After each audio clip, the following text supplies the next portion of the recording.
Chers amis,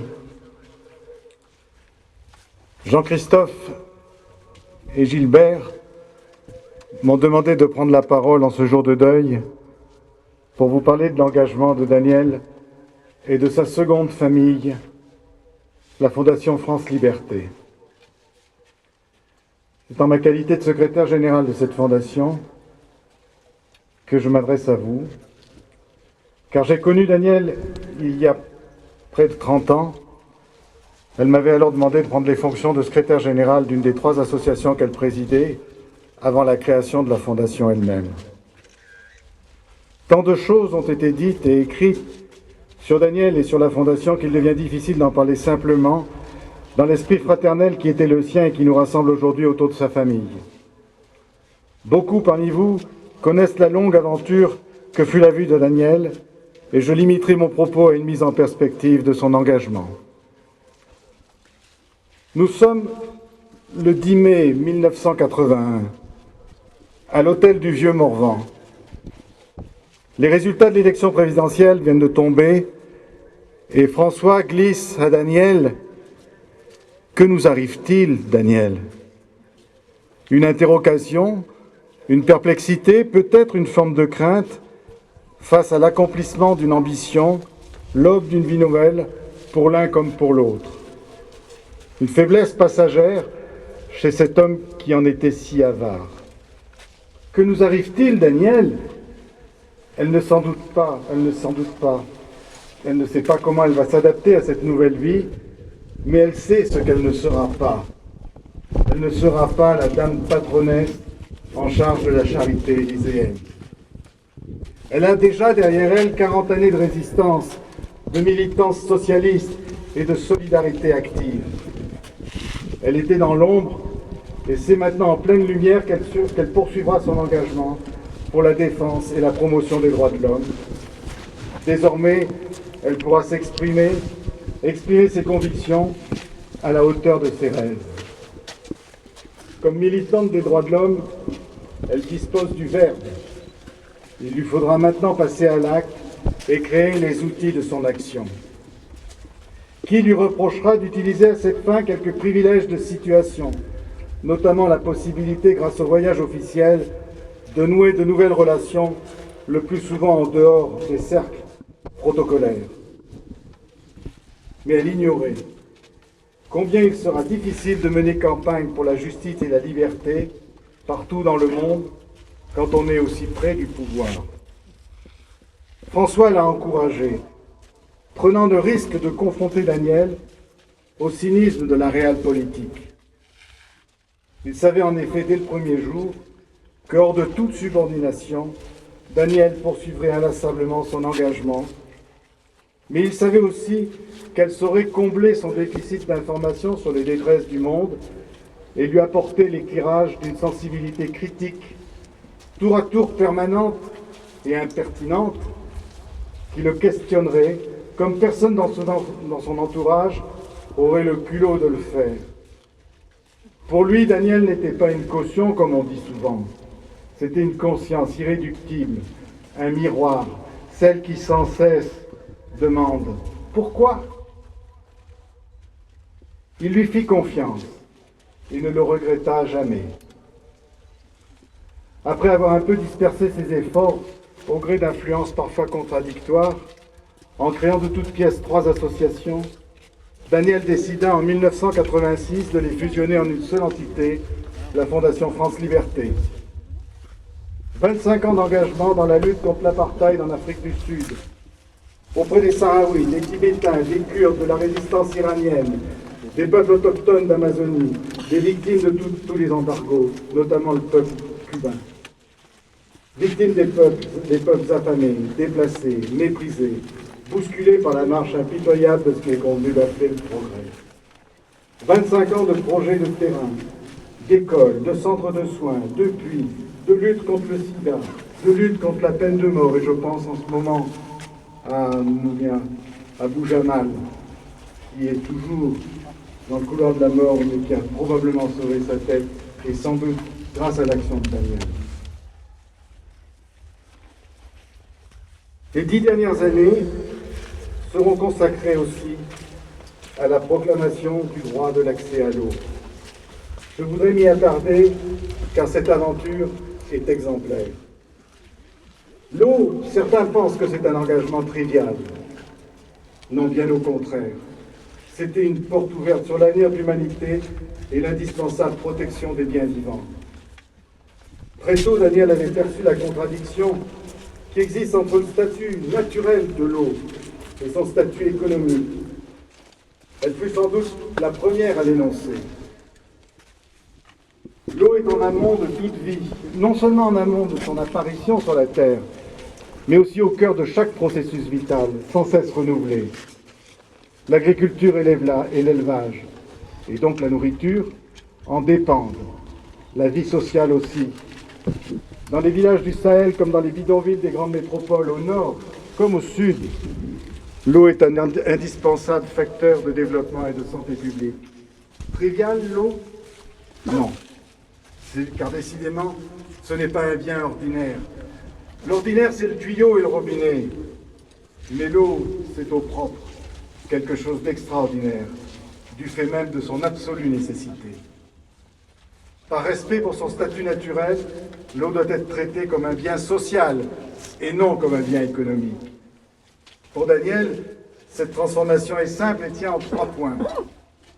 Premièrement, déclarer que l'eau n'est pas une marchandise, car elle ne peut faire l'objet de profit.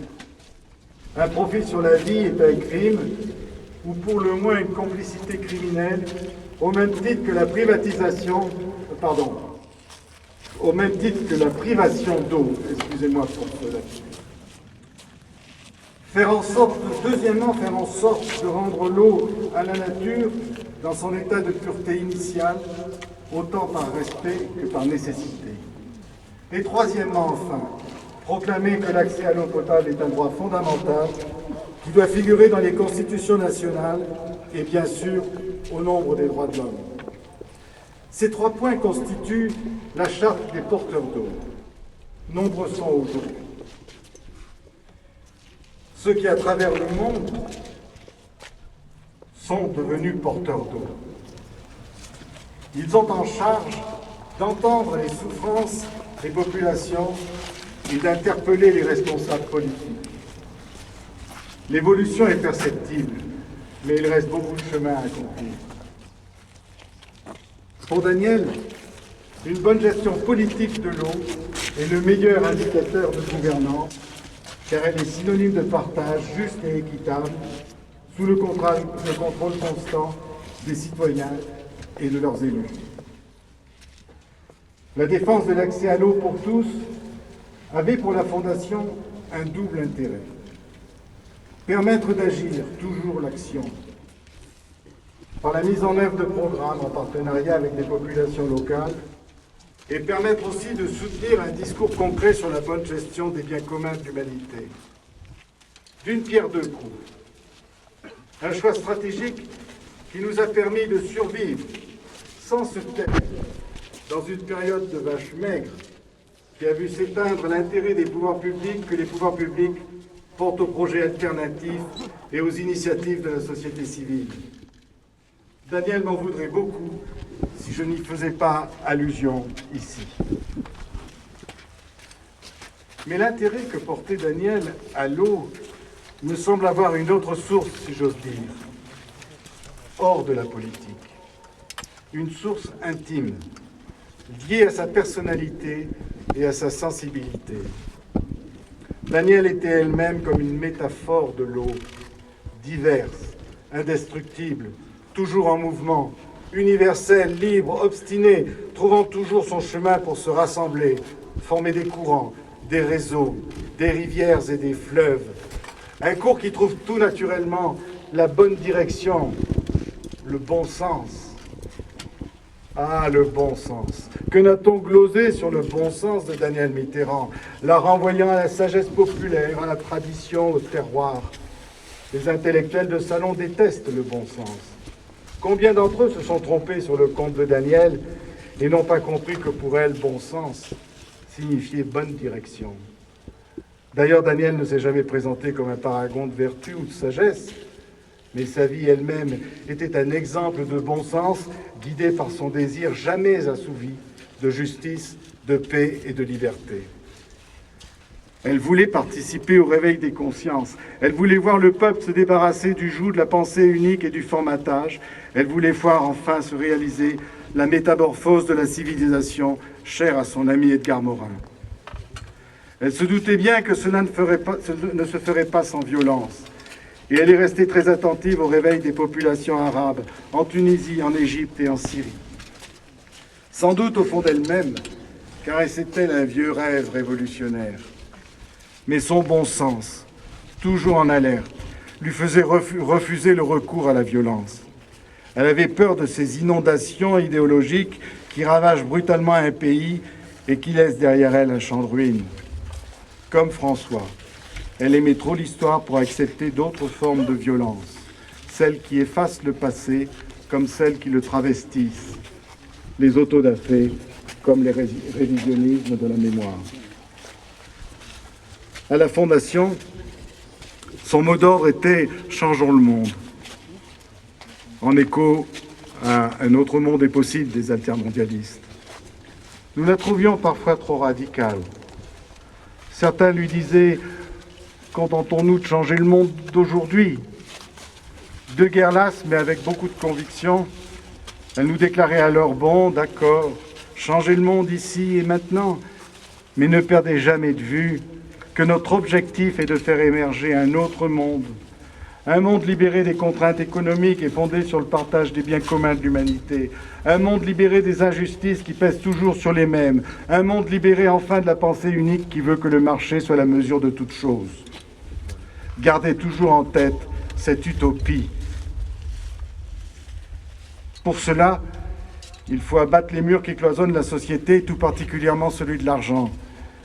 Ils sont moins visibles qu'autrefois, ces murs, mais toujours aussi efficaces pour séparer et isoler, pour mettre hors jeu les barbares du meilleur des mondes, les pauvres, les immigrants, les SDF, les ignorants, les peuples autochtones et les cultures minoritaires, les rêveurs et les poètes, les amoureux de la vie et ceux de la nature, ceux qui, comme nous, croient tout à la fois à l'unité et à la diversité de l'humanité, refusent que les biens vitaux soient exploités par une minorité prédatrice, exclusivement motivée par l'accumulation du profit, avec l'active complicité de certains pouvoirs politiques.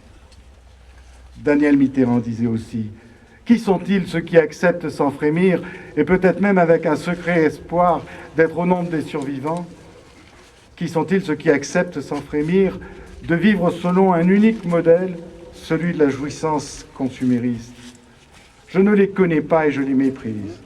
Je m'adresse aux autres, non seulement à ceux qui veulent se battre et qui s'organisent, mais surtout à ceux qui renoncent et s'abandonnent avec fatalisme.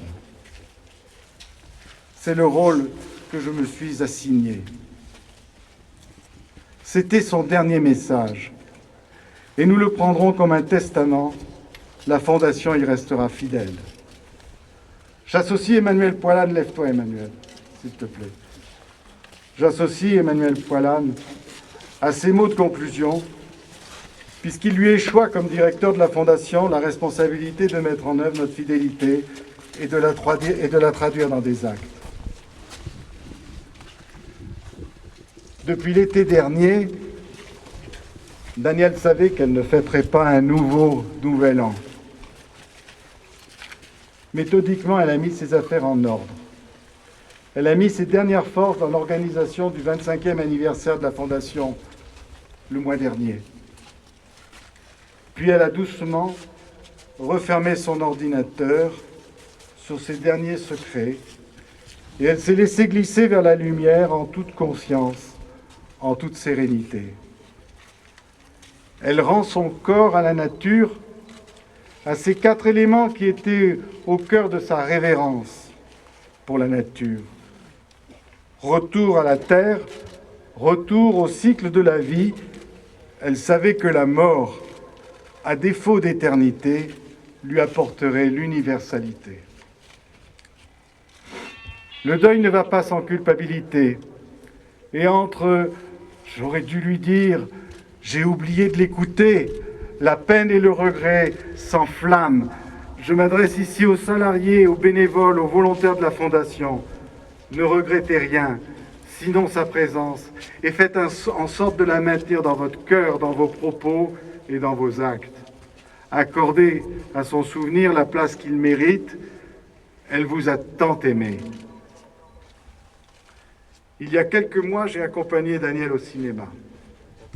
Nous sommes allés voir Même la pluie, un superbe film d'Ishar Bulen, qui met subtilement en rapport la guerre de l'eau à Cochabamba en Bolivie et la conquista espagnole. Un film émouvant, un écho à nos convictions. Et Daniel a pleuré. À la sortie, elle m'a dit « J'aurais aimé écrire cette histoire et trouver ce titre, Même la pluie. » Aujourd'hui, même la pluie. À Cluny et partout dans le monde, même la pluie pleure. Daniel Mitterrand.